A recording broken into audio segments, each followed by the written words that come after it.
नहमदुहु व नुसल्ली अला रसूलिहिल करीम अम्मा बाद बिस्मिल्लाहिर रहमानिर रहीम अस्सलामु अलैकुम व रहमतुल्लाहि व बरकातुहू। मर्दाना ताकत में कमी की निशानियाँ, मर्दाना कमज़ोरी की निशानियाँ। मर्दाना कमज़ोरी क्यों हो जाती है?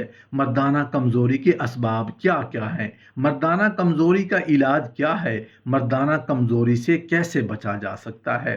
क़ुव्वत मर्दानगी पैदा करने वाली चीज़ें कौन कौन सी हैं? मर्दाना ताकत की कमी के मुख्तलिफ असबाब हैं जिनको इत्तिबा और मरीज़ का जानना ज़रूरी है। नंबर 1, मैदा की कमज़ोरी की वजह से भी शदीद बाह की कमज़ोरी पैदा हो जाती है। ग़िज़ा अच्छी हज़म नहीं होती, तो जब भी ग़िज़ा अच्छी तरह हज़म नहीं होगी तो उस ग़िज़ा से खून नहीं बनता। जब खून नहीं बनता तो फिर मनी नहीं बनती, क्योंकि मनी खून ही से बनती है।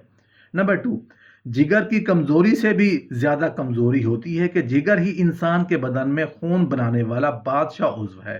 ख़ास जिगर का काम ही खून बनाना है। खून की कमी हो, मुंह का जायका बिगड़ा हुआ हो, बदन की रंगत सुर्ख ना हो बल्कि जर्दी माइल हो, ख़ास मुबाशरत के वक्त जोश में कमी आ जाए, तो समझ लेना चाहिए कि अलामात जिगर की कमज़ोरी की वजह से क़ुव्वत मर्दानगी में कमी आई है। नंबर 3, दिल की कमज़ोरी से भी क़ुव्वत बाह कमज़ोर होती है। जिस शख्स का मुबाशरत का इरादा करने से दिल की धड़कन बढ़ जाए, ख़ास मुबाशरत के वक्त और बाद को दिल हाँफता हो या दिल डूबा डूबा सा मालूम हो, तो समझ लेना चाहिए कि ये अलामात दिल की कमज़ोरी की वजह से क़ुव्वत बाह में कमी आई है। नंबर 4, दिमाग की कमज़ोरी से भी क़ुव्वत बाह कमज़ोर होती है। इसमें आला तनासुल के पट्टे कमज़ोर हो जाते हैं और मरीज़ के सर में दर्द रहता है, या मुबाशरत के फ़ौरन बाद चकराहट और आंखों के तले अंधेरा आ जाता है, और मुबाशरत के बाद फ़ौरन बेहोशी की सी नींद आ जाती है।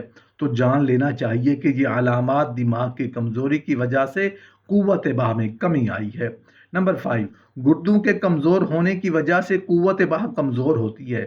अगर गुर्दों के मकाम पर कमर में दर्द रहता है, या झुकने या करवट बदलने से दर्द होता है, पेशाब की बार बार हाजत होती है, आला तनासुल का उभार पूरी तरह नहीं होता, पंडलियों में दर्द रहता है, तो समझ लेना चाहिए कि ये अलामात गुर्दों की कमज़ोरी की वजह से क़ुव्वत बाह में कमी आई है। मोहतरम नाज़रीन, अगर मरीज़ कमज़ोर हो, कोई काम करने से जल्द थक जाता हो, पंडलियाँ कटती हों, दर्द करती हों, ख्यालात परेशान करते हों, कमर सीना सर में अक्सर दर्द रहता हो, हाजमा भी बिगड़ा रहता हो, रीढ़ की हड्डी पर चींटियाँ चलती मालूम होती हों, आंखों में हल्के पड़ गए हों, तो ये अलामात जरियान मनी की है। धात का पेशाब के साथ साथ आना है। याद रखें कि अगर कोई पैदाइशी तौर पर नामर्द है और उस नामर्द में मर्दाना सिफात से ज़्यादा औरत वाली सिफात ज़्यादा हों, तो इस हालत में उस नामर्द का इलाज मुमकिन नहीं।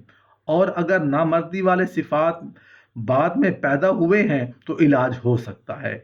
मोटे आदमियों की मर्दाना ताकत का इलाज मुश्किल से होता है। दुबले आदमी की मर्दाना ताकत का इलाज आसानी से हो जाता है।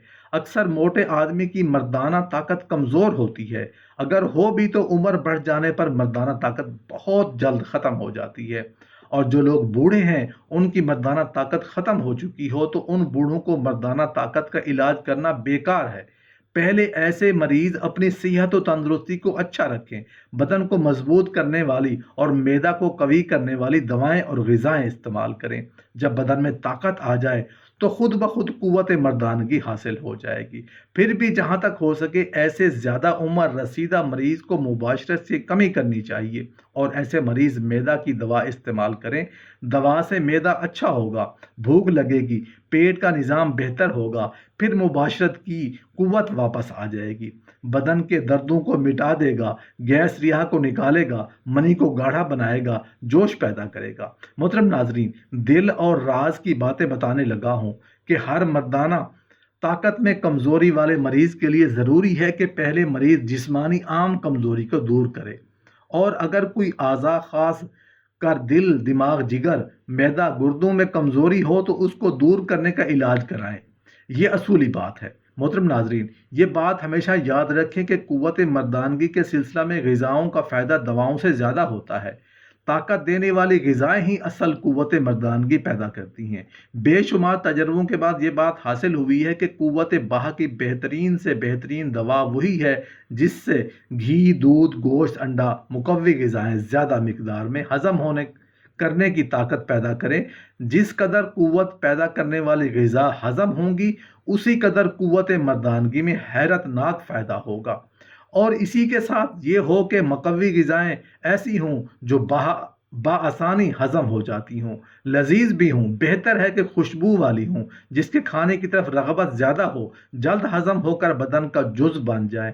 غذا کے استعمال کے ساتھ بدن پر خوشبو والے تیل کی مالش ہو، زیادہ خوشبو سونگھیں، طبیعت کو خوش و خرم رکھیں۔ ہر دن اعتدال کے ساتھ ورزش کریں، تازہ پانی سے غسل کریں یا پھر نیم گرم سے کریں۔ رنج و غم سے اپنے آپ کو بچائیں، زیادہ ٹھنڈی اشیاء سے بچیں۔ ترش کھٹی چیزیں بالکل نہ کھائیں نہ پئیں۔ نشہ لانے والی چیزیں، شراب، افیون وغیرہ سے بالکل اجتناب کریں۔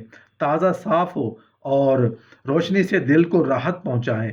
صبح و شام باغ چمن وغیرہ کی سیر و تفریح کریں۔ یہ سب باتیں مفید اور ضروری ہیں۔ محترم ناظرین، معدہ کا خاص خیال رکھنا ہر انسان کے لیے ضروری ہے۔ خاص طور پر قوت بہا کے مریض کو اس طرف زیادہ توجہ دینی چاہیے، اس لیے کہ جس کا معدہ اچھا اس کی صحت اچھی۔ معدہ اگر اچھا ہے تو سوکھی روٹی چٹنی کے کھانے سے صحت کو کوئی نقصان نہیں ہوتا، اور اگر معدہ خراب ہے تو دیسی گھی، مرغ مسلم وغیرہ قیمتی عمدہ سے عمدہ کھانے بھی صحت بگڑتی ہے۔ رسول اللہ صلی اللہ علیہ وسلم نے ارشاد فرمایا ہے کہ معدہ تمام بدن کا حوض ہے، معدہ بیماریوں کا گھر ہے۔ معدہ میں اگر بیماری ہے تو تمام بدن میں بیماری پھیلتی ہے۔ اس معدہ میں اگر صفائی عمدگی ہے تو تمام جسم میں خون اچھا پہنچتا ہے۔ معدہ سے تمام بدن کا تعلق ہے، معدہ سے تمام بدن کی رگیں نالیاں پھیل رہی ہیں، اس لیے کہ معدہ کی طرف خصوصی توجہ بھی دینی چاہیے۔ بھوک کے ساتھ کھائیں، جب تھوڑی بھوک باقی رہ جائے تو کھانا چھوڑ دیں، تاکہ تھوڑا کھانا پیٹ کی مشین میں اچھی طرح ہضم ہو سکے اور خون بڑھ کر بدن کا طاقت پہنچے۔ مردانہ کمزوری کی علامات کیا کیا ہے؟ اتباع کا کہنا ہے کہ جس مرد کے کانوں کے اندر بال ہوں اس میں مردانہ کمزوری ہوتی ہے۔ صبح صبح جس مرد کا نفس سویا رہے اس میں مردانہ کمزوری ہوتی ہے۔ جس مرد کا پیشاب رک رک کر آتا ہو اس میں مردانہ کمزوری ہوتی ہے۔ جو ہر وقت شہوت والی باتیں کرتا ہو اس میں مردانہ کمزوری ہوتی ہے۔ جو مرد اٹک اٹک کر بولتا ہے اس میں مردانہ کمزوری ہوتی ہے۔ جو نہاتے وقت گنگناتا ہے اس میں مردانہ کمزوری ہوتی ہے۔ جو اکیلے بیٹھ کر خود سے باتیں کرتا ہے اس میں مردانہ کمزوری ہوتی ہے۔ جس مرد کو سر کھجانے کی عادت ہو اس میں مردانہ کمزوری ہوتی ہے۔ ایسا مرد جس کو کالی کھانسی ہمیشہ رہتی ہو اس میں مردانہ کمزوری ہوتی ہے۔ جس کے چہرے کا رنگ سفید اور ہاتھ سانولے ہوں اس میں مردانہ کمزوری ہوتی ہے۔ بولتے وقت جس کے منہ سے بدبو آئے اس میں مردانہ کمزوری ہوتی ہے۔ جو مرد زیادہ نشہ آور چیزیں لیتا ہو اس میں مردانہ کمزوری ہوتی ہے۔ جو اندھیرے سے ڈرتا ہو اس میں مردانہ کمزوری ہوتی ہے۔ ایسا مرد جو تنہائی سے خوف کھاتا ہو یاد رکھیں اس میں مردانہ کمزوری ہوتی ہے۔ جو مردوں میں زیادہ دلچسپی رکھتا ہو اس میں مردانہ کمزوری ہوتی ہے۔